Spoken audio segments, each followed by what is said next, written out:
Blood pooled on the pristine white tablecloth of Manhattan's most exclusive restaurant, but it wasn't the violence that stopped everyone's heart. It was a single crumpled napkin left behind by New York's most feared Bratva boss, Viktor Morozov. Federal agents, rival cartel leaders, and seasoned detectives stared at the cryptic Cyrillic scrawl, utterly baffled. Millions of dollars and countless lives hung in the balance. Nobody could decipher the fatal warning. Nobody, except a 24-year-old waitress named Clara Jenkins. Porcelain clinked against crystal in the softly lit dining room of Laura, a restaurant so exclusive that reservations were whispered about in the boardrooms of Fortune 500 companies and the back alleys of organized crime. Clara Jenkins adjusted the collar of her starch-white uniform, ignoring the ache in her lower back. She was 24, drowning in medical debt from her late father's cancer treatments, and entirely out of place among the billionaires and power brokers who frequented her tables. Yet she was invisible to them, which was exactly how she preferred it. David Hilliard, the impeccably dressed general manager, paced frantically near the kitchen doors. His face had drained of color, a stark contrast to his dark-tailored suit. "Table 4, David hissed to Clara as she walked past with a tray of empty champagne flutes. "Do not look them in the eye. Pour the vodka, serve the caviar, and step back. No sudden movements." Clara glanced across the dining room. Table 4 was an intimate booth draped in velvet shadows, currently occupied by 3 men who seemed to suck the oxygen straight out of the room. At the center sat Viktor Morozov. He was a man composed entirely of hard lines and cold, calculating stillness. His dark hair was combed back, and his piercing slate-gray eyes scanned the room with the predatory calm of an apex predator. Rumor had it, Viktor had taken control of the Russian syndicate at 25, after a bloody coup that left the streets of Brooklyn quiet for a year out of sheer terror. Across from Viktor sat Lorenzo Moretti, an underboss for the Italian syndicate, flanked by a massive bodyguard. The tension between the two factions was a living, breathing thing. Clara swallowed hard, her grip tightening on her silver serving tray. She approached the table just as Lorenzo leaned forward, his voice a low, mocking drawl. "You are losing your grip, Viktor," Lorenzo sneered, wiping his mouth with a napkin. "The docks belong to us now. Your men are getting sloppy. Maybe it is time you retire before someone forces you into early retirement." Viktor did not blink. He slowly turned his heavy crystal glass, watching the ice swirl in the amber liquid. When he spoke, his voice was a deep, gravelly baritone that sent an involuntary shiver down Clara's spine. "I decide when the game ends, Lorenzo. Not you. And certainly not your pathetic foot soldiers." Clara stepped forward, her hands steady despite the hammering of her heart. She placed the chilled bottle of beluga vodka on the table and gracefully arranged the mother-of-pearl spoons for the caviar. As she leaned over to clear Lorenzo's empty plate, her elbow brushed against the edge of the table. A silver fork clattered quietly onto the carpet. Lorenzo's bodyguard instantly reached inside his suit jacket. Clara froze, her breath catching in her throat. "Leave her," Viktor commanded. The words were quiet, but they cracked like a whip. The bodyguard slowly withdrew his hand. Viktor finally shifted his gaze to Clara. For a split second, those slate-gray eyes locked onto hers. There was a dangerous curiosity in his expression, an unnerving recognition that stripped away her invisibility. Clara quickly picked up the fork, bowed her head, and retreated to the shadows. 10 minutes later, the atmosphere at table 4 shifted from tense to explosive. Viktor's phone buzzed. He glanced at the screen, and his jaw tightened imperceptibly. He reached inside his tailored coat, pulled out a heavy gold fountain pen, and grabbed a pristine linen napkin. Clara watched from across the room as Viktor furiously scribbled something onto the fabric. He stood up abruptly, towering over the Italians. "Dinner is over," Viktor announced coldly. He didn't wait for a response. He turned on his heel and strode out of the restaurant, 2 of his massive guards flanking him like armored tanks. Curiously, he left behind 3 of his lower-level enforcers who looked just as confused as Lorenzo. The heavy mahogany doors of Laura shut behind Viktor with a deafening thud. Lorenzo scoffed, picking up the linen napkin Viktor had left behind. He stared at it for a moment, his brow furrowing. What is this garbage? Is this Russian? He tossed the napkin to one of Victor's remaining men. The Russian enforcer frowned, holding the napkin under the dim chandelier light. I do not know. It is Cyrillic, but the letters are wrong. It is some kind of old village dialect or a code. It makes no sense.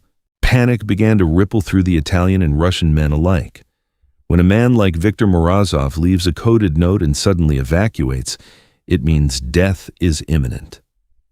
Lorenzo's bodyguard snatched the napkin, glaring at the chaotic scrawl. Translate it now. I cannot, the Russian yelled back, sweating profusely. It is gibberish, something about a bird or fire. Clara had been walking past with a fresh pitcher of water. She didn't know what compelled her to look. Perhaps it was the sheer desperation in the men's voices, or perhaps it was the memory of her grandfather, a Cold War linguist who had spent his retirement teaching her the dying, obscure dialects of the Soviet bloc just to keep his mind sharp. She leaned closer, her eyes scanning the jagged, aggressive handwriting on the napkin. The letters weren't just standard Cyrillic. It was Udmurt, an archaic Finno-Ugric language, heavily bastardized with Russian prison slang. Only a handful of people in the Western Hemisphere could read it. The words clicked together in Clara's mind, forming a horrifying sentence. The blood drained from her face, the heavy glass pitcher slipping from her trembling fingers and shattering spectacularly against the marble floor. Chaos erupted at the sound of the shattering glass. Lorenzo's men immediately drew their weapons, aiming them wildly around the room. David Hilliard rushed forward, his face red with fury. Clara. What on earth are you doing? David screamed, completely oblivious to the firearms now drawn in his dining room. Clara ignored him. Her heart was beating frantically against her ribs, her eyes wide as she stared at the napkin in the Russian enforcer's hand. She took a step forward, shoving past the general manager and stepping directly into the crosshairs of a mafia hitman. Drop it, Clara yelled, her voice tearing through the upscale silence of the restaurant. Lorenzo glared at her, lowering his gun slightly out of pure bewilderment. What did you say to me, little girl? The note. Clara gasped, pointing a shaking finger at the linen fabric. It's not gibberish, it's a warning. The Russian enforcer looked at her. His eyes narrowed. You read Udmurtian street code, a waitress. I don't have time to explain my resume to you, Clara shouted, the adrenaline completely overriding her fear. She grabbed the napkin right out of the mobster's hand. It says the Italians brought a ghost. The kitchen floor is wired. You have 2 minutes before the oven timer strikes 0. A dead silence fell over the room. Everyone turned their heads slowly toward the swinging doors of the kitchen. How long ago did he leave? Clara demanded, grabbing Lorenzo's tailored lapel with a ferocity that shocked even herself. 90 seconds, Lorenzo whispered, his face turning a sickly shade of gray. Run, Clara breathed. Then she screamed it at the top of her lungs. Run everybody out now. The wealthy patrons, previously annoyed by the commotion, finally realized the gravity of the situation. High-heeled shoes, snapped chairs crashed backward, and pure pandemonium took over. Clara didn't run for the front door. She turned and sprinted toward the kitchen. She had to get Leo, the teenage busboy who always helped her carry heavy trays, and Chef Marcel. She burst through the swinging doors. Leo, Marcel, drop everything and get out the back alley now. Leo dropped a stack of plates, his eyes wide. He didn't ask questions. He grabbed the older chef by the arm, and the three of them sprinted for the heavy steel delivery doors. Behind them, Clara heard the unmistakable rapid ticking of a digital timer rigged to the main gas line under the industrial stoves. They burst through the alley doors just as the timer hit 0. The shockwave hit them like a freight train. The explosion tore through the rear of Laura, a deafening roar of fire and shattering brick that sent Clara flying forward. She hit the damp asphalt hard, the breath knocked entirely out of her lungs. Above them, a massive fireball rolled into the night sky, raining sparkling glass and burning debris down onto the pavement. The luxurious restaurant she had worked in for 3 years was instantly reduced to a hollow, flaming shell. Coughing violently, Clara pushed herself up onto her hands and knees.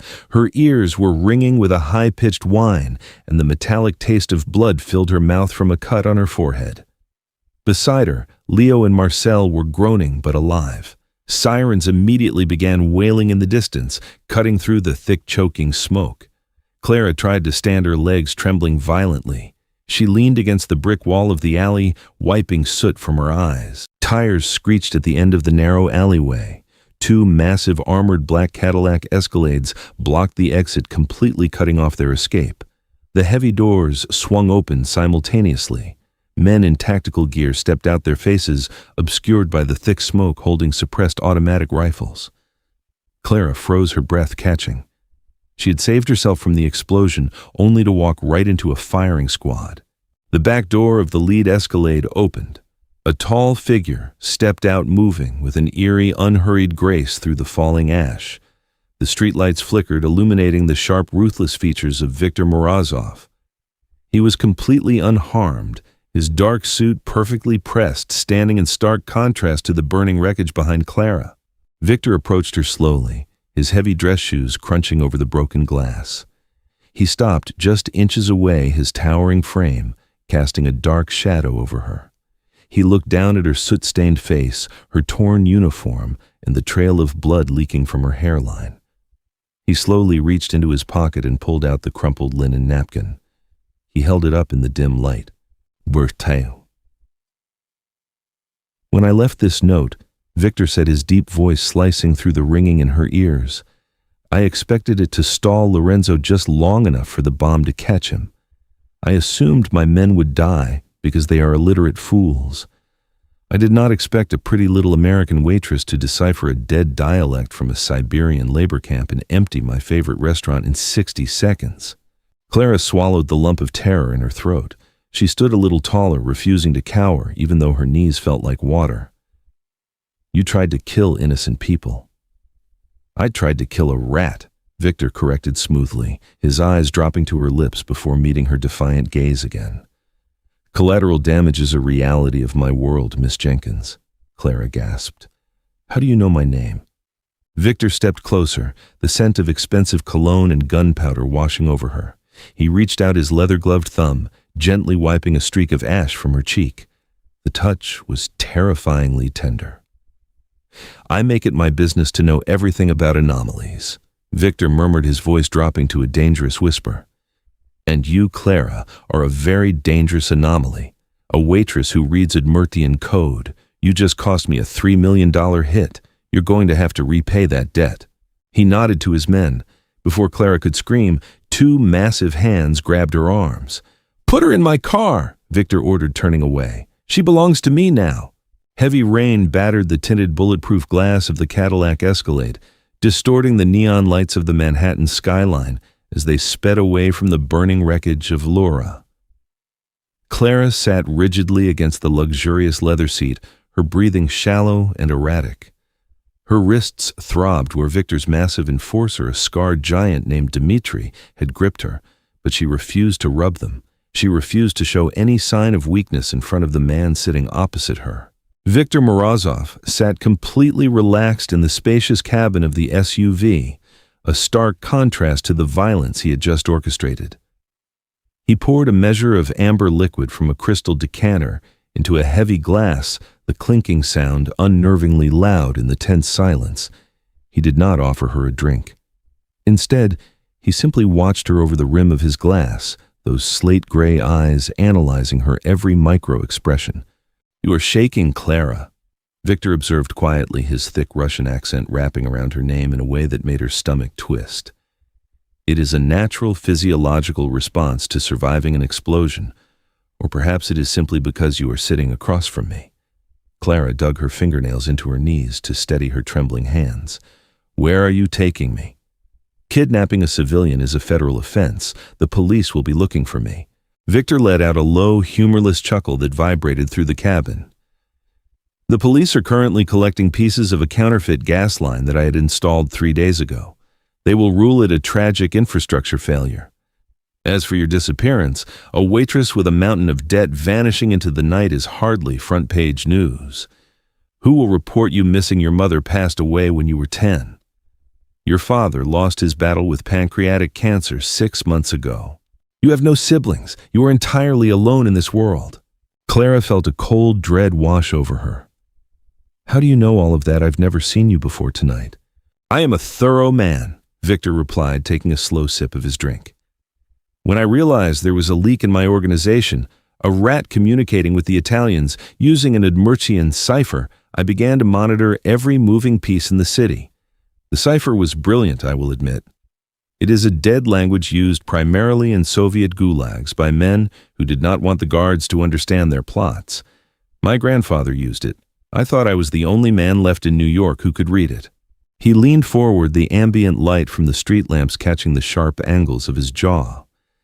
Imagine my surprise when my men reported that a young woman serving champagne at Laura was the granddaughter of Arthur Jenkins, one of the CIA's top linguistic analysts during the Cold War, a man who specialized in intercepting Soviet communications, a man who apparently taught his granddaughter his trade secrets. Clara's heart hammered against her ribs. Her grandfather had always treated their language lessons as a fun secret game between the two of them. She never truly understood the dark reality of where those words came from. I don't know anything about your mafia wars, Clara said, her voice shaking despite her best efforts. I translated a napkin to save innocent people. That's it. Let me go. I cannot do that, Victor stated simply. He reached beside him and picked up a thick manila folder, tossing it onto the seat next to Clara. Open it. Hesitantly, Clara reached out and flipped the cover open. Inside were heavily redacted banking documents, hospital bills from Mount Sinai, and final notices from a predatory loan company named Apex Financial. At the bottom of the stack was a receipt. It was a transfer of ownership. Your father's medical treatments left you drowning in $400,000 of debt. Victor said, his tone devoid of pity, completely businesslike. Apex Financial is owned by Arthur Pendleton, a corrupt banker who launders money for Lorenzo Moretti. 2 hours ago, while you were serving caviar, my accountants purchased your debt in its entirety. Clara stared at the documents, her vision blurring with panic. You bought my debt. I bought you, Victor corrected, his eyes turning cold and absolute. Lorenzo's men know what you did tonight. They know you ruined their assassination attempt. By morning, Arthur Pendleton would have used your debt to force you into a shipping container bound for Eastern Europe, or worse, put a bullet in your head to appease Lorenzo. You are a loose end. I'm the only reason you are still breathing. So what? Clara snapped, a sudden surge of anger cutting through her fear. I'm supposed to thank you for holding me hostage. You're just trading one monster for another. Victor's lips twitched in the faintest hint of a smile. He seemed genuinely amused by her defiance. You are not a hostage, Clara. You are an employee. The rat in my organization is still communicating with the Italians. They are moving millions of dollars in untraceable assets and plotting to overthrow my territory. I've intercepted their ledgers, but they are entirely encrypted in your grandfather's dialect. My translators are dead or incompetent. The Escalade turned sharply, passing through a massive set of wrought iron gates hidden deep within a heavily wooded area of upstate New York. Armed guards patrolled the perimeter of a sprawling Gothic-style stone mansion that looked more like a fortress than a home. You will translate those ledgers, Victor commanded as the vehicle came to a smooth halt in front of the grand entrance. You will find out who is betraying me, and you will give me their name. Once the rat is dead and my empire is secure, your debt will be wiped clean, and you can walk away. Clara looked out the window at the intimidating estate, realizing the terrifying trap she had fallen into. And if I refuse? Victor stepped out of the car, turning back to look at her, the rain entirely ignoring him as he held a large black umbrella over the open door. Then I will let Lorenzo find you. The choice is entirely yours. Morning light filtered through the heavy silk drapes of a bedroom that cost more than Clara's entire lifetime of earnings. She sat on the edge of a massive four-poster bed, staring blankly at the ornate Persian rug beneath her bare feet. The events of the previous night felt like a fever dream, but the luxurious silk pajamas she was currently wearing, left for her by a silent, stern-faced housekeeper named Anya, were a grounding reminder of her new reality. She was a prisoner of the Russian bratva. A sharp knock broke the silence, and before Clara could answer, the heavy mahogany door swung open. Dmitri stood in the hallway, his massive frame blocking the exit. He didn't carry a weapon openly, but the dangerous way he held himself made it clear he didn't need one. "The boss is waiting," Dmitri grunted, gesturing down the corridor. Clara quickly changed into the clothes Anya had provided, a simple, elegant black turtleneck and tailored trousers that fit her far too perfectly for it to be a coincidence. She followed Dmitri through the sprawling mansion. The estate was a juxtaposition of old-world European wealth and cutting-edge security. Bulletproof glass lined the historic arched windows, and high-tech biometric locks secured heavy oak doors. They arrived at a massive study at the end of the west wing. The walls were lined with floor-to-ceiling bookshelves, and the air smelled heavily of old paper leather and expensive tobacco. Viktor Morozov stood by a roaring fireplace, his broad back turned to the door. He was dressed in a crisp white dress shirt with the sleeves rolled up, revealing a terrifying tapestry of dark, intricate bratva tattoos winding up his forearms. "Leave us, Dmitri," Viktor ordered without turning around. The heavy door clicked shut, leaving Clara entirely alone with the most dangerous man in the city. Viktor turned, holding a leather-bound journal. He tossed it onto the massive mahogany desk in the center of the room. "Sit." Clara walked over, ignoring the plush leather armchair he indicated, preferring to stand. She looked down at the journal. It was heavily worn, its pages stained with coffee, and something that looked suspiciously like dried blood. "Lorenzo Moretti survived the blast," Viktor stated plainly, stepping closer to the desk.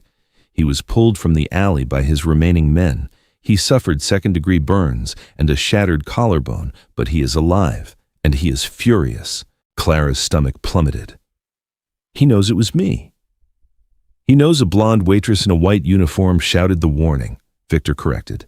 "He currently has Detective Harrison Reed, a corrupt NYPD officer, on his payroll, tearing apart the employment records of Laura.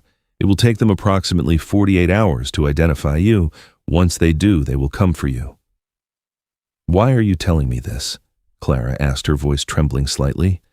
"To terrify me. To motivate you," Viktor replied smoothly.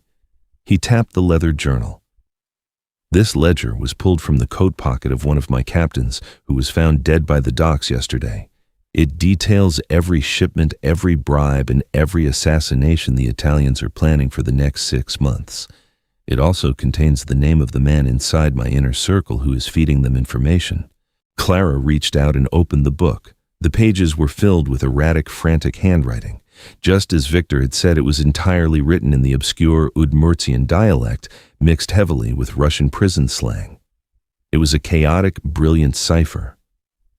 "They are moving a shipment of illegal firearms into the city tonight." Viktor continued, his gray eyes locking onto hers.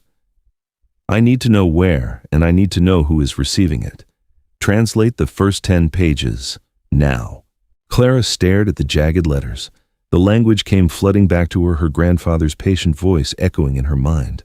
But as she read the first few lines, a chilling realization washed over her.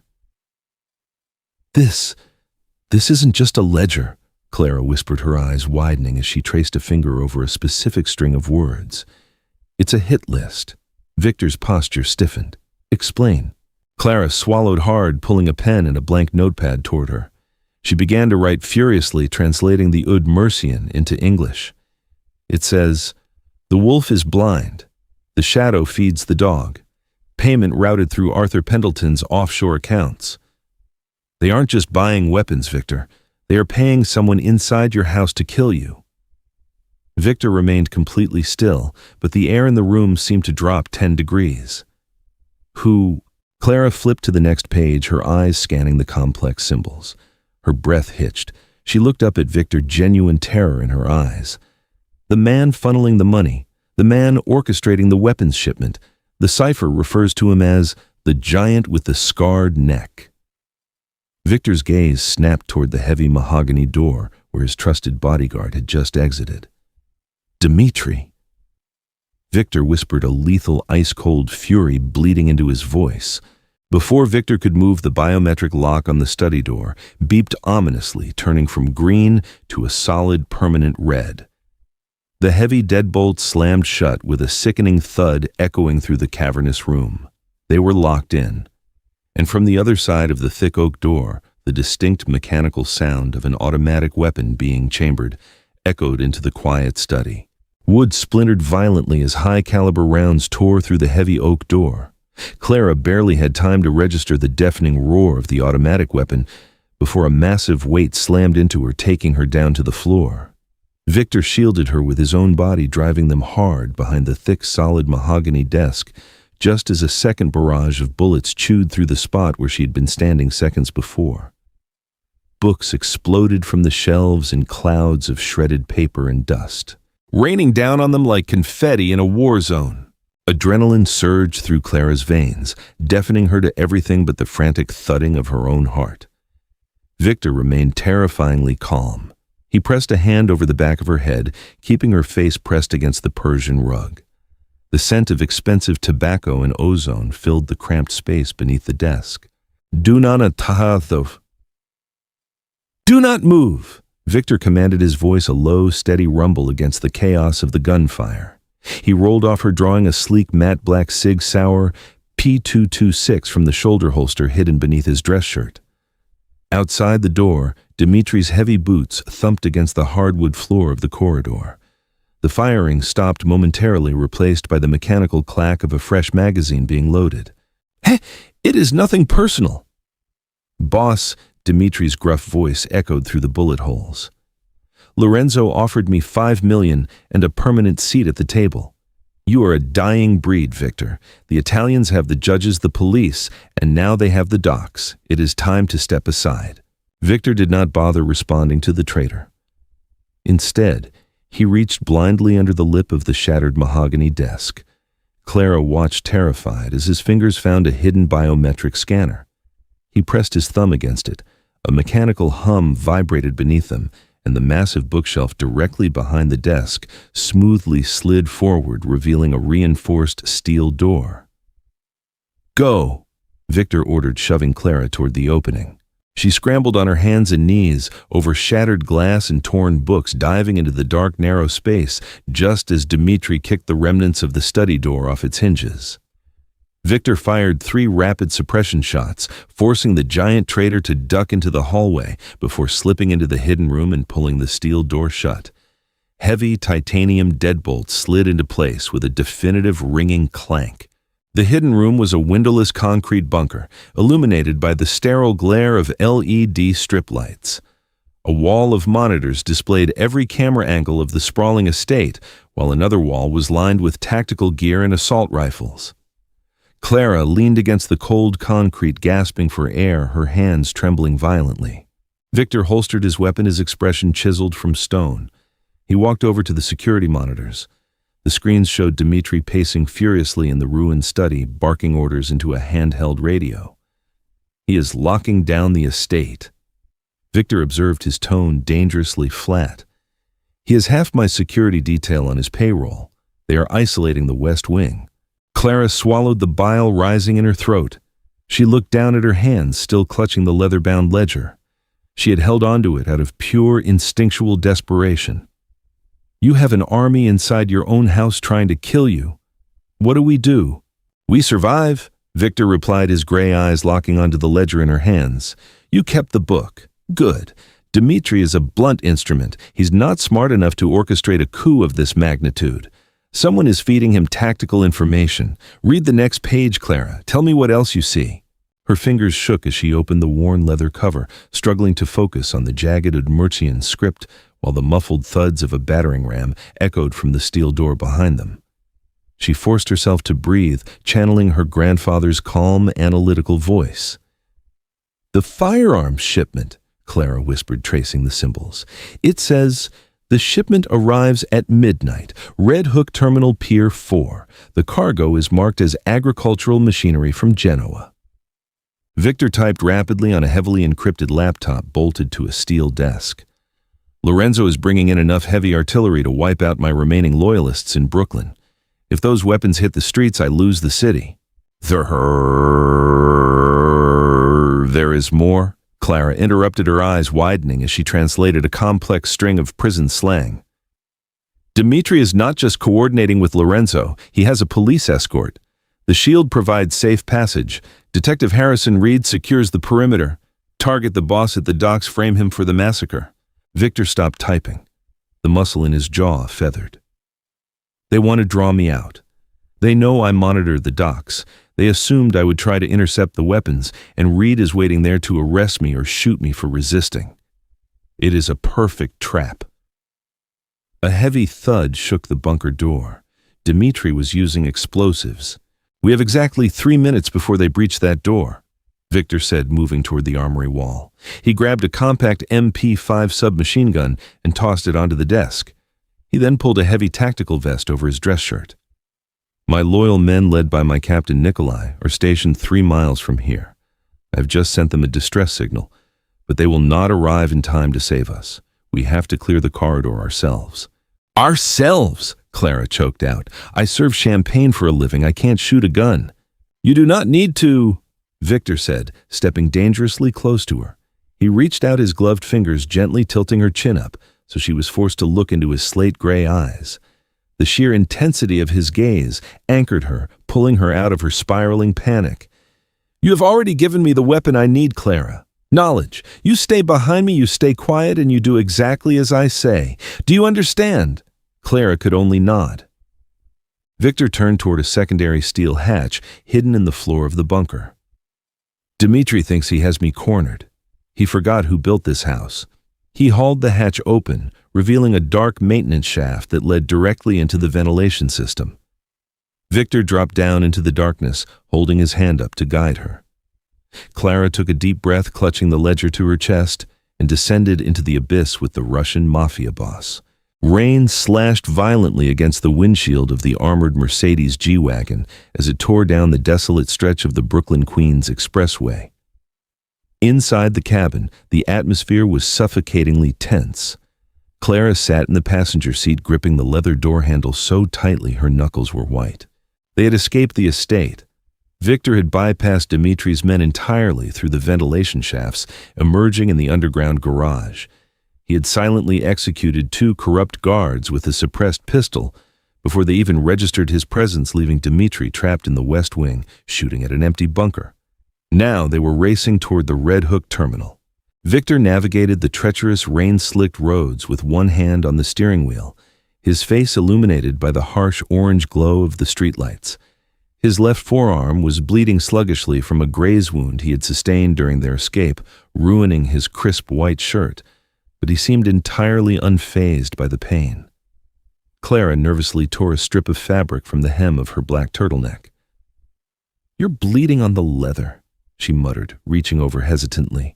Victor glanced at her, a flicker of surprise crossing his stoic features. He took his hand off the steering wheel, allowing her to wrap the makeshift bandage tightly around his forearm. Her fingers brushed against the dark ink of his bratva tattoos. The skin was hot, corded with raw muscle. "You were surprisingly calm for a woman who was nearly blown up and shot at in the span of 3 hours." Victor noted his deep voice carrying over the rhythmic thumping of the windshield wipers. "I am terrified," Clara corrected him, tying off the fabric with a sharp tug that made his jaw clench. "But panicking won't pay off my debt, and it certainly won't keep me alive. You promised to clear the $400,000 if I help you stop this shipment? I am holding you to that." A genuine dark smirk played on Victor's lips. "You are ruthless, Miss Jenkins. Your grandfather would be proud." He tossed a cracked, blood-stained smartphone onto her lap. It belonged to one of the corrupt guards he had killed in the garage.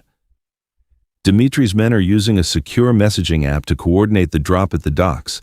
They are typing in Udmurtian phonetics to bypass any federal wiretaps. Keep reading. Tell me if the plan changes." Clara grabbed the phone, her eyes scanning the incoming messages. The glowing screen cast harsh shadows over her pale face. "They are at Pier 4. The cargo ship just docked. Detective Harrison Reed has 3 unmarked police cruisers blocking the main access road. Lorenzo's men are unloading the crates." "Nikolai and my loyalists are approaching from the south side of the pier," Victor said, checking the loaded magazine of his Sig Sauer. "We will hit them from the north. We intercept the weapons, eliminate Lorenzo's men, and leave Reed tied up for internal affairs to find. The police cannot afford a scandal of this magnitude." The G-Wagon skidded to a halt in a dark abandoned warehouse lot just outside the Red Hook terminal. Through the chain-link fence, Clara could see the towering rusted cranes and massive stacks of shipping containers. Through the sheets of pouring rain, floodlights illuminated Pier 4, where heavily armed men were frantically offloading long wooden crates from a cargo ship. "Stay in the vehicle," Victor ordered, engaging the reinforced locking system. The doors clicked heavily. "The glass is bulletproof. Do not open it for anyone but me." "Wait," Clara said, her heart leaping into her throat as a new message flashed on the cracked phone in her lap. She read the strange Cyrillic characters, her blood running completely cold. "Victor, stop." He paused with his hand on the door handle, turning back to her. "What is it?" The message, Clara gasped, her eyes wide with horror. "It says, the boss survived the estate. He's coming to the docks. Change of plans. Container 404. Let him walk into the kill zone." Victor stared at the terminal through the rain-streaked window. He scanned the maze of shipping containers until his eyes locked onto a stack of steel boxes, 3 stories high, positioned directly overlooking Pier 4. The top container bore the faded white numbers 404. A sniper. Victor realized his voice dropping to a lethal whisper. They moved a sniper into position. If Nikolai and I breach the perimeter, we will be walking directly into a crossfire. They are using the weapons as bait.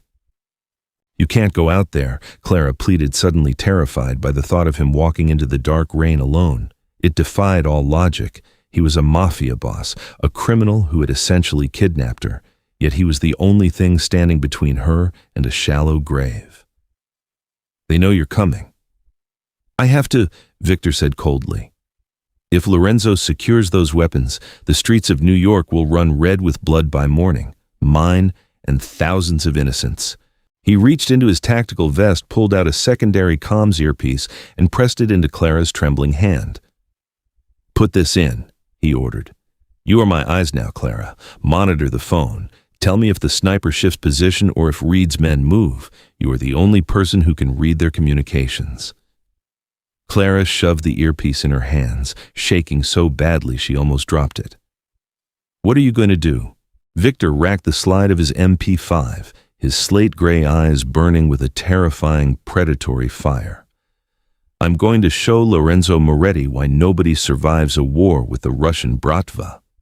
He opened the door and stepped out into the torrential rain, vanishing into the shadows of the shipping yard. Clara locked the doors immediately, her eyes glued to the glowing screen of the cracked phone, praying that the Udmurtian letters wouldn't spell out his death. A moment later, the radio in her ear crackled to life. Victor's breathing was steady, calm, and deadly. "I'm in position, Clara. Tell me where the wolf is hiding." Rain lashed against the heavy bulletproof glass of the Mercedes G-Wagon, blurring the world outside into a smeared painting of orange floodlights and deep, menacing shadows. Clara sat, trembling in the driver's seat, her eyes darting frantically between the cracked screen of the stolen smartphone and the labyrinth of rusted shipping containers towering over Pier 4. The earpiece buzzed with static, a harsh reminder of the violent world she had just been dragged into. "Victor, are you there?" Clara whispered, her voice barely audible over the roaring storm outside. "I am moving through the southern corridor." Victor's deep, gravelly voice echoed in her ear. His breathing was remarkably steady for a man walking into a designated kill zone. "Nikolai and our loyalists have engaged Lorenzo's perimeter guards near the water. The gunfire will draw the sniper's attention, but I need his exact coordinates before I break cover. Check the messages. What are they saying?" Clara forced her shaking fingers to swipe down on the cracked screen. A new string of jagged Udmurtian characters appeared. Her mind raced, pulling the obscure translations from the depths of her childhood memories. Her grandfather, Arthur Jenkins, had always described this dialect as a puzzle, a game of linguistic chess. Now it was a matter of life and death. The sniper is not alone. Clara breathed, her blood running cold as the translation formed in her mind. The message says, "Spotter in the crane, sniper in 404, crossfire established on the main avenue. Victor, there are 2 of them. If you step out, the man in the crane will see you before you even reach the container. Silence stretched over the radio for 3 agonizing seconds. Understood, Victor finally replied. I see the crane. It is positioned 200 yards north overlooking my current position. I cannot reach the sniper without eliminating the spotter first. Clara watched the towering yellow crane groaning against the heavy wind. Through the sheets of rain, she could barely make out a dark figure perched in the operator's cabin, holding a high-powered thermal optic. He has thermal, Victor. He'll see your body heat. Not if I mask it, Victor countered smoothly. Suddenly, a massive explosion rocked the northern end of the terminal. Clara gasped, shielding her eyes as a brilliant ball of orange fire erupted from a parked fuel tanker. The shockwave rattled the heavy frame of the G-Wagon. Victor had shot the tanker's valve, creating a massive thermal bloom that completely blinded the spotter's infrared optics. The wolf is blind, Victor murmured over the comms, a dark satisfaction lacing his tone. I am moving on the crane. Clara watched the phone intently, her heart hammering against her ribs. More messages flooded in the Italian enforcers, panicking over the explosion. Detective Harrison Reed's name popped up in the text chain, demanding to know what was happening. Reed is deploying his corrupt officers to the explosion site, Clara relayed quickly. He thinks Nikolai's men set the charge. The center of the pier is momentarily exposed. Lorenzo's men are rushing to secure the weapon crates. Let them rush! Victor said, his voice now slightly strained, accompanied by the metallic creaking of a rusted ladder. He was climbing the crane. The weapons mean nothing if their leadership is dead. A tense minute passed. Clara squeezed her eyes shut, listening to the heavy downpour drumming against the roof of the SUV. Then, a dull, suppressed thwip echoed through the earpiece, followed by the heavy thud of a body collapsing against metal grating. Spotter is neutralized, Victor announced coldly. I have his rifle. I have eyes on container 404. The sniper is aiming directly at the avenue below, waiting for Nikolai's men to advance. Take the shot, Clara whispered, surprising herself with the ruthless conviction in her own voice. I cannot, Victor replied, frustration bleeding into his tone. The angle is wrong. The container doors are only cracked open a few inches. If I miss, he will pin me down, and Reed's officers will flank my position. I need him to open those doors. Clara stared at the glowing phone screen. A dangerous, reckless idea formed in her mind. She looked at the heavy steering wheel of the armored G-Wagon, then at the glowing dashboard. She remembered what Victor had told her earlier. The glass was bulletproof. The chassis was reinforced steel. It was essentially a civilian tank. I can get him to open the doors, Clara said, her hands gripping the steering wheel. She shifted the massive SUV into drive. Clara, do not do anything foolish, Victor warned, his voice sharpening with genuine alarm. Stay in the vehicle and remain hidden. That is an order. I'm in the vehicle, Clara muttered, pressing her foot down on the accelerator. You told me to be your eyes, Victor. Right now you need a distraction. Get ready to take your shot. She didn't wait for his response. Clara slammed the gas pedal to the floor. The heavy tires spun against the wet asphalt for a fraction of a second before catching traction, launching the 3-ton armored SUV out of the shadows. She tore through the chain-link fence, the metal snapping like dry twigs under the reinforced grille. The G-Wagon roared into the floodlit expanse of Pier 4. Lorenzo's enforcers, currently trying to load heavy wooden crates into unmarked vans, spun around in absolute shock. Clara aimed the vehicle directly at the stack of shipping containers supporting the sniper's nest. Gunfire immediately erupted across the pier. High-caliber rounds slammed against the windshield, spiderwebbing the bulletproof glass, but failing to penetrate the thick layers of polycarbonate. The deafening ping of bullets ricocheting off the armored doors echoed through the cabin. Clara! Victor roared over the comms. She ignored him, gripping the wheel as the SUV barreled toward the steel pillars. The sniper in container 404, realizing a 3-ton missile was hurtling toward his support structure, panicked. Clara watched through the cracked glass as the heavy metal doors of the container swung wide open, revealing the assassin as he desperately scrambled to adjust his rifle downward. Now, Victor! Clara screamed. A single booming crack echoed from the crane above. The sniper's body jerked violently backward, his rifle tumbling out of the open container and clattering onto the wet asphalt 3 stories below. Clara slammed on the brakes, turning the wheel sharply. The heavy SUV skidded violently on the slick pavement, slamming sideways into a stack of wooden pallets and coming to a jarring halt just inches from the edge of the pier. She sat, gasping for air, her entire body shaking uncontrollably as the smell of burnt rubber filled the cabin. "Sniper is down!" Victor's voice came through the earpiece, breathless and laced with a terrifying intensity. "Lock the doors, Clara. Do not move. I am coming down." Gunfire tore through the Red Hook terminal as Nikolai and his loyal Bratva soldiers capitalized on Clara's massive distraction, storming the pier from the shadows. Lorenzo Moretti's men, disoriented and suddenly lacking their sniper support, were systematically overwhelmed by the ruthless precision of the Russian syndicate. Clara remained huddled in the driver's seat of the battered Mercedes G-Wagon, the doors securely locked. The bulletproof windows were heavily frosted with impact craters obscuring her view of the carnage outside, but the sounds were horrifyingly clear.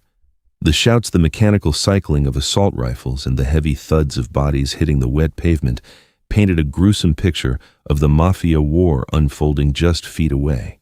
Suddenly, a heavy fist pounded against the driver's side window. Clara flinched, letting out a sharp gasp. Through the spider-webbed glass, she saw Viktor Morozov. His face was streaked with rain and soot, and his slate-gray eyes burned with a mixture of fury and adrenaline. He tapped the window, gesturing for her to unlock the door. Trembling, Clara hit the electronic lock. Victor ripped the heavy door open and leaned inside his massive frame, shielding her from the driving rain. Without a word, he grabbed her face in both of his gloved hands, his thumbs tracing her cheekbones, his eyes rapidly scanning her for injuries. "Are you hit?" he demanded, his voice a raw, ragged growl. "No!" Clara choked out, overwhelmed by the sudden intensity of his touch. "I'm okay. The armor held." Victor let out a heavy breath, his forehead dropping momentarily to rest against hers. It was an astonishingly vulnerable gesture from a man who had just single-handedly butchered 6 assassins. "I told you to stay hidden. You could have been killed." "You couldn't take the shot," Clara whispered, her hands gripping his wrists instinctively. "I had to give you an opening. We had a deal, Victor. You wipe my debt, and I keep you alive." A dark, dangerous smile touched the corners of his mouth. "You are entirely insane, Miss Jenkins. Come. The fighting is over." Victor pulled her from the SUV, keeping his body positioned between her and the sprawling wreckage of the pier. The rain was beginning to slow, washing the blood from the asphalt and into the dark waters of the harbor. Nikolai's men were systematically disarming the surviving Italians, zip-tying their wrists and forcing them onto their knees. Near the edge of the water, a cluster of wooden crates had been pried open, revealing hundreds of military-grade assault rifles. Standing amidst the illegal cargo, looking entirely defeated, was Lorenzo Moretti. His arm was bound in a makeshift sling from the restaurant explosion, and a bleeding cut above his eye, mixed with the rain streaming down his face. Next to him, disarmed and forced to his knees by Nikolai, was Detective Harrison Reed. The corrupt cop looked pale and terrified, entirely stripped of the arrogant authority he usually wielded. Victor walked slowly toward the 2 men, his heavy boots splashing in the puddles. Clara followed closely behind him, clutching the Udmurtian ledger against her chest. "You lost, Lorenzo." Victor stated, his voice cutting through the quiet aftermath of the battle. "Your sniper is dead. Your weapons are mine. And your mole Dmitri is currently locked inside my estate, realizing that nobody is coming to save him." Lorenzo spat a mixture of blood and saliva onto the ground. "You think you won, Victor. The Commission will never accept this. You destroyed Laura. You slaughtered my men. You have a war on your hands that you cannot possibly win." "There will be no war," Victor replied smoothly, reaching into his pocket and pulling out the stolen smartphone Clara had been monitoring. He tossed it into Lorenzo's lap.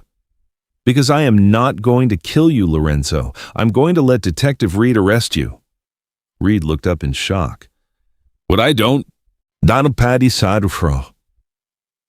You are going to arrest Lorenzo Moretti for the illegal importation of military-grade firearms. Victor instructed the detective, his tone brokering absolutely no argument. You will seize this shipment, making you a hero to the NYPD. Lorenzo will spend the rest of his life in a federal penitentiary. In exchange, I will not deliver this ledger to Internal Affairs. Victor gestured to the leather-bound book in Clara's hands. The ledger contains detailed records of every bribe you have taken from the Italians over the last 5 years, written in a cipher that only one woman in this city can translate. If you ever look in my direction again, read. I will have her translate the entire book and mail it to the FBI. Do we have an understanding? Reed swallowed hard, looking at the heavily armed Russian mobsters surrounding him. Yes. Understood. Victor nodded to Nikolai, who cut the zip ties on the detective's wrists. Take your prisoner, detective. Get off my docks. As Reed dragged a furiously cursing Lorenzo toward the squad cars parked at the edge of the terminal, Victor turned his attention back to Clara. The adrenaline was fading, leaving her exhausted and shivering in the damp night air. It is done, Victor said quietly. Your debt is erased, Clara. I will have my accountants wire the funds to Arthur Pendleton by dawn. Apex Financial will never bother you again. Clara looked down at the blood-stained ledger in her hands. She had survived. The nightmare was supposed to be over. But as she stared at the cover of the book, a realization struck her, something she hadn't had the time to process amidst the gunfire. Victor! Clara said, her voice shaking as she opened the first page of the ledger. She pointed to a specific string of characters neatly written in the margins, vastly different from the chaotic handwriting of the Italian enforcers. This cipher. It wasn't just used by your grandfather in the gulags. It was refined, perfected. Victor frowned, stepping closer. What do you mean? The syntax here, Clara whispered, tracing the ink. The way the grammar rules are manipulated to hide the subject of the sentence. I've seen this exact mathematical structure before, in my grandfather's private journals. She looked up, meeting Victor's intense gaze. My grandfather didn't just intercept Soviet codes for the CIA, Victor. He helped the Bratva create them. Arthur Jenkins wasn't just an analyst. He was working for your family. The revelation hung heavy in the cold Brooklyn air. Victor stared at her, the pieces of a decades-old puzzle finally snapping into place. Clara wasn't just a random waitress who happened to know a dead language. Her bloodline was tied to the very foundation of his empire. Then it seems, Victor murmured, reaching out to gently brush a damp strand of hair behind her ear, that our business is not entirely concluded, Clara. We have a great deal of history to uncover. Dawn broke over the Manhattan skyline, painting the heavy storm clouds in bruised shades of violet and crimson. The violent chaos of the Red Hook terminal felt like a distant nightmare as Victor Morozov led Clara Jenkins into the sprawling, ultra-secure penthouse situated on the 74th floor of a billionaire's row skyscraper. The floor-to-ceiling windows offered a breathtaking panoramic view of Central Park, but neither of them was looking at the scenery. Nikolai, Victor's most trusted captain, stood by the private elevator bank, his tailored suit completely dry compared to the soaked, blood-stained clothes Victor and Clara wore. Dmitri has been secured in the estate's bunker. Nikolai reported, his voice a low, respectful murmur. He has confessed to funneling our logistical routes to Lorenzo, but he maintains he did not act alone. Arthur Pendleton at Apex Financial was the financial architect of the coup. Victor nodded slowly, shedding his heavy tactical vest and tossing it onto a pristine white leather sofa. Keep Dmitri in the dark. Give him nothing to eat or drink. I will deal with him personally tonight. Have our accountants freeze every offshore account associated with Pendleton. I want the banker stripped of every cent he owns before the FBI knocks on his door. Understood, boss, Nikolai said, offering Clara a brief appraising nod before stepping into the elevator. The silver doors slid shut, leaving Clara and Victor entirely alone in the cavernous, silent penthouse. Clara stood near the marble kitchen island, her hands still clutching the weathered Udmurtian ledger. The adrenaline that had kept her moving through the gunfire and the rain was rapidly crashing, replaced by a bone-deep exhaustion and a swirling storm of questions. Victor walked behind the mahogany wet bar and poured 2 glasses of neat amber liquid from a crystal decanter. He slid one across the marble counter toward her. "Drink. It will stop your hands from shaking." Clara took the heavy crystal glass, the burn of the expensive bourbon grounding her scattered thoughts. She looked at Victor. Even battered, bleeding, and exhausted, the Russian Mafia Boss possessed a magnetic, terrifying gravity. "My grandfather." Clara started, her voice barely above a whisper. "Arthur Jenkins was a patriot. He worked for the CIA. He used to take me to the carousel in Central Park and buy me ice cream while explaining the structural differences between Slavic dialects. He couldn't have been working for the Bratva." Victor moved toward a biometric floor safe hidden beneath a Persian rug in the adjoining study. He placed his hand on the scanner, the heavy steel hissing, open with a pneumatic sigh. "The world is rarely divided into simple categories of patriots and criminals, Clara. During the collapse of the Soviet Union in 1991, millions of dollars in state assets vanished. The KGB, the CIA, and the emerging Russian syndicates were all scrambling for control." He pulled a heavy rusted steel lockbox from the safe and carried it to the kitchen island, placing it directly next to the ledger. He popped the latches. Inside rested a stack of yellowing declassified CIA dossiers and a single silver key. "My grandfather, Ivan Morozov, was a pragmatic man." Victor explained, his slate-gray eyes locking onto hers. "He knew the Soviet Empire was falling. He needed a way to move his fortune out of Moscow and into Western banks without the KGB intercepting it. He needed a cipher so complex, so flawlessly integrated with banking codes that no computer could crack it." Clara stared at the documents, recognizing the neat, meticulous handwriting in the margins. It was her grandfather's script. "Auteur Arthur Jenkins." Victor continued softly. Was the CIA's top cryptographer, but he was also a man struggling to pay for his wife's experimental cancer treatments at Mount Sinai Hospital. A desperation that ironically mirrors your own. Ivan offered Arthur a deal. Create an unbreakable ledger system for the Bratva, and Ivan would ensure your grandmother received the best medical care in the world. The truth hit Clara like a physical blow. She reached out, her fingers trembling as she traced the signature on an old transfer document. "He didn't just teach me a language. He taught me the keys to your entire empire." "Exactly," Victor said, his tone darkening. "And Arthur Pendleton figured it out. Pendleton didn't just accidentally buy your medical debt, Clara. Lorenzo's backers orchestrated your father's financial ruin. They pushed you into a corner, waiting for you to become desperate enough to sell your grandfather's old journals or waiting for an opportunity to kidnap you. They needed the Jenkins bloodline to crack my grandfather's hidden accounts." Clara stepped back, the breath catching in her throat. The mounting bills, the predatory loans, the suffocating pressure she had lived under for the past 2 years, it hadn't been bad luck. It had been a calculated siege by the Italian mafia.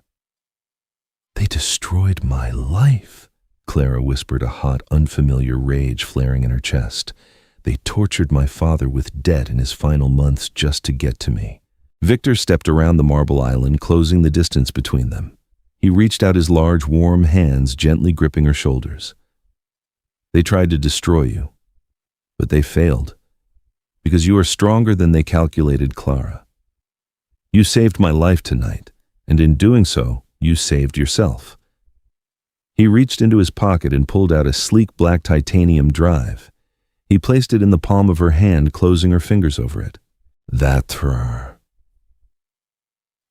drive contains the digital transfer receipts," Victor said, his voice dropping to a low, intimate rumble.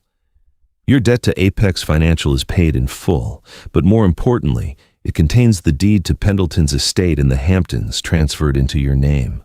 A small compensation for the hell they put your family through." Clara looked up at him, her heart hammering against her ribs. She was free. The crushing weight of the $400,000 was gone. She could walk out of the penthouse, disappear into the city, and never look back. But as she looked into Victor's eyes, She realized the terrified waitress who had poured champagne at Laura no longer existed. She had stood in the crossfire. She had outsmarted a sniper. She held the linguistic keys to a criminal empire in her mind. "I don't want the Hamptons estate, Victor," Clara said quietly, taking a deliberate step closer to him, eliminating the remaining space between them. She looked up, her gaze steady and completely devoid of fear. "I want Pendleton's entire network dismantled. I want to read the rest of this ledger, and I want to help you burn Lorenzo's empire to the ground." A slow, dangerous smile spread across Victor's chiseled features. The ruthless mafia boss looked at the 24-year-old woman in front of him not as a civilian and not as an employee, but as an equal. He leaned down, his lips brushing against her ear, sending a terrifying electric shiver down her spine. "Then we have work to do, Moya Koroleva. My queen." What an absolutely explosive ending. Clara went from a struggling waitress, drowning in medical debt, to the undisputed queen of the Russian Bratva, holding the keys to a billion-dollar empire. Will Clara and Victor's dark, thrilling partnership successfully dismantle the rest of the Italian syndicate, or will the ghosts of their grandfathers' pasts come back to haunt them? If you loved this intense, high-stakes mafia romance, smash that like button and share this video with your friends. Don't forget to subscribe and turn on notifications so you never miss out on our next thrilling story. Drop a comment below. What should Clara and Victor do to Pendleton? See you next time.